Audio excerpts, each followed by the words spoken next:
Oui, l'équipe s'est déjà qualifiée, mais cela ne veut pas dire que c'est pas un match sérieux, c'est pas un match important. Ça reste quand même un match international avec une équipe du Sénégal qui a un standing à assumer et à respecter face, je l'ai dit, à une équipe malgache qui nous a toujours créé de gros problèmes. Donc c'est vrai que du fait qu'il n'y a pas beaucoup il n'y a pas beaucoup d'enjeux dans ce match-là, vous voyez l'euphorie qu'il y a autour et ça devient à un moment donné un match amical. Donc c'est pas un match amical, c'est un match de préparation.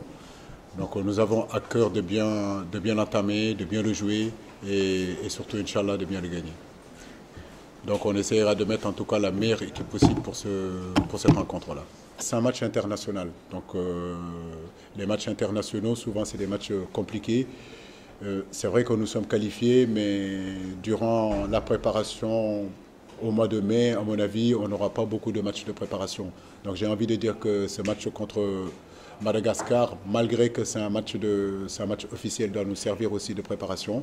Et bien sûr le match de mardi contre le Mali. Donc il n'y aura pas vraiment de grands changements, mais nous essaierons en tout cas de mettre la meilleure équipe possible pour justement préparer cette CAN-là. Non, je pense que l'équipe malgache est joueuse. Je la vois mal venir et rester derrière. Donc je crois que dans leur identité, c'est toujours jouer. Rappelez-vous, il y a 2 ans, ils étaient venus ici, ils n'ont pas fermé le jeu, donc ils ont joué. J'espère que demain, ça sera la même chose. Ils viendront pour jouer. Il y aura un public qui se déplacera, ça voudra dire qu'il y aura un beau spectacle à voir, vu que les 2 équipes sont qualifiées. Mais je peux vous garantir que cette équipe malgache ne viendra pas ici en victime déjà prêt à être crucifiés. Ils seront prêts et à nous aussi c'est à nous d'être prêts aussi. Donc comme je l'ai dit tout à l'heure, c'est un match international et les matchs internationaux ce n'est jamais facile. C'est 2 équipes qui sont qualifiées, qui ont à cœur de bien préparer leur CAN. Voilà tout l'enjeu. Je crois que nous allons vers un match très intéressant et très important aussi pour nous. Non, je crois que l'une des forces de cette équipe-là, au contraire, ça a été sa solidité défensive.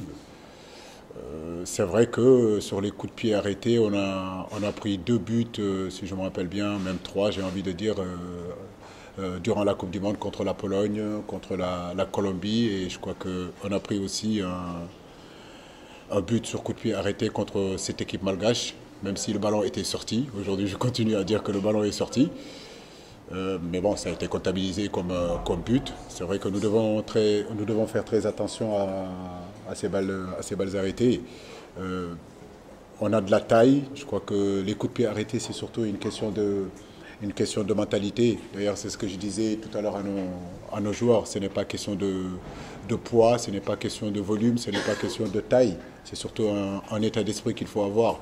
On peut être petit, mais si on a envie de toucher le ballon, on le touchera. Donc nous devons être concentrés sur ces balles arrêtées parce que les différences peuvent se faire aussi à ce niveau-là. Donc nous avons assez de taille pour pouvoir défendre sur les coups de pied arrêtés défensifs, mais nous avons aussi de la taille pour pouvoir décanter les matchs sur les coups de pied arrêtés offensifs. Donc c'est une arme pour nous. Donc de faire attention que ça ne devienne pas notre point fort à un moment donné. Je crois que c'est plus un problème de concentration qu'autre chose. Mais nous devons rester vigilants à ce point-là. Non, la pelouse, elle est très bonne ici à Diambar. D'ailleurs, on va demander au président Saër Seck, d'envoyer son jardinier à Léopold Sédar Senghor. On est allé à Thiès aussi, la pelouse, elle est plutôt bonne, même comme je l'ai dit, elle est un peu dure, mais les ouvriers là-bas ont fait du bon boulot. Et je leur ai demandé de l'arroser parce que c'est important de l'arroser. Donc c'est une découverte pour nous, le stade de Thiès. Mais comme j'ai eu à le dire en début de semaine, c'est un beau stade. Je pense qu'aujourd'hui, il y a vraiment de la place pour vraiment pratiquer un beau football. Donc nous espérons que demain, que le spectacle sera sur le terrain et Inch'Allah, on gagnera. Non, je crois que le football reste le football. Après, effectivement, chaque pays où on va, on a une culture, on a une identité, on a une façon de jouer. Mais je crois qu'en Afrique, il y a des paramètres qu'il faut prendre en considération. Je le dis souvent, c'est qu'il y a la chaleur pour ces jeunes joueurs-là qui n'ont pas l'habitude de jouer sur des températures qui avoisinent les 35 degrés, 45 degrés. Ils n'ont pas non plus l'habitude de jouer sur des pelouses qui ne sont pas, j'ai envie de dire, pratiquement impraticables. Mais tout ça, c'est un état d'esprit qu'il faut avoir pour venir jouer en Afrique. Donc c'est pour cela parfois je m'amuse avec eux de leur dire, mais ils me disent mais coach il fait trop chaud, je leur dis mais qu'est-ce que vous voulez, on est en Afrique. On n'a jamais dit qu'on préparait la Coupe d'Europe des Nations, on a dit qu'on préparait la Coupe d'Afrique. Donc effectivement on est en Afrique, il ne faut pas s'attendre à jouer à 5 degrés ou à 10 degrés. On va jouer en Égypte, peut-être même au Caire ou dans des conditions où il fera au moins 45 degrés. Si on est à Port Saïd, peut-être qu'il fera moins chaud, il fera 30 degrés, 35 degrés. Mais à nous de nous adapter à tout ça. Donc je crois que ça ne doit pas être une excuse. Dès lors, on vient ici, dès lors, on vient en Afrique pour honorer le maillot de l'équipe nationale. Nous devons nous adapter, à ces exigences-là. Et c'est vrai que c'est des exigences qui sont importantes. On peut voir souvent de très bons joueurs évoluer en Europe, réussir en Europe et arriver ici.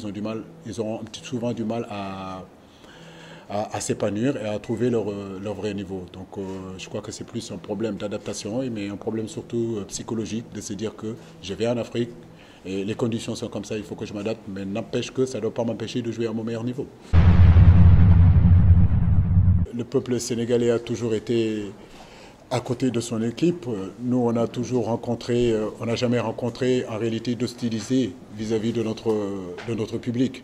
Notre public a toujours été là, que ce soit pendant les entraînements, que ce soit dans les matchs. Je crois que sur ces dernières années, on a bien vu que le stade Léopold Sédar Senghor a toujours été rempli. Cela prouve l'amour que les Sénégalais, nos supporters, ont derrière cette équipe-là. Vous avez vu à l'entraînement aujourd'hui comment ça s'est passé durant toute la semaine. À Thiès, ça a toujours été comme ça. Donc, continuer vraiment à les remercier de leur soutien, de leur prière. Je crois vraiment qu'ils ont confiance en nous. Et nous aussi, on a à cœur de ne pas les décevoir. Nous sommes conscients que l'attente est grande, mais nous essayons tous les jours de faire de notre mieux. Donc qu'ils continuent aussi à nous supporter, à prier pour nous, à nous pousser de l'avant. Aux supporters de Thiès aussi, j'ai eu à le dire en début de semaine, qu'ils se remobilisent. Je crois qu'il y aura un fan zone sur place là-bas. Donc venez nombreux. Après, c'est l'équipe nationale du Sénégal, que ce soit 8 000, 15 000. Nous attendons vraiment que ces supporters-là soient derrière leur équipe et pousser vraiment cette équipe du Sénégal vers l'avant. Parce que les joueurs le méritent et je crois que notre football a besoin aujourd'hui de cet engouement, de cette solidarité-là pour qu'on puisse aller encore plus de l'avant. Merci.